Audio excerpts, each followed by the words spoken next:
এই কেকটা এক রাত ফ্রিজিং করে রাখছিলাম, বাট ফ্রিজিং করার পর দেখি কেমন জানি একটু নরম নরম হয়ে আছে মানে কেকটা।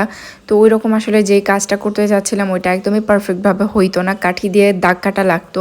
তো ওই কাজটা একদমই পারফেক্ট হইতো না, যার জন্য কেকের ক্রিমটা আবার উঠায় আবার ফ্রেশ একটা ক্রিম দেওয়ার ট্রাই করলাম, কারণ যাতে হচ্ছে ডিজাইনটা আমি ঠিকঠাকভাবে করতে পারি। ওই রকম করে দিলে দেখা যায় দাগ কাটার সময় ক্রিমটাও অনেকটা উঠে উঠে চলে আসতো, তখন একদমই মানে ডিজাইনটাই নষ্ট হয়ে যাইতো।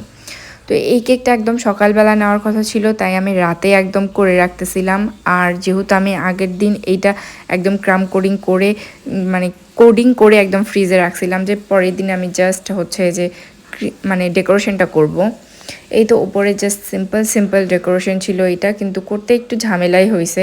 যত যা বলি সিম্পল ডিজাইন কখনোই সিম্পল লাগে না করতে ধরে। তো এখানে একটু সৌন্দর্যের জন্য আমি সুগার বল অ্যাড করে দিচ্ছি, যাতে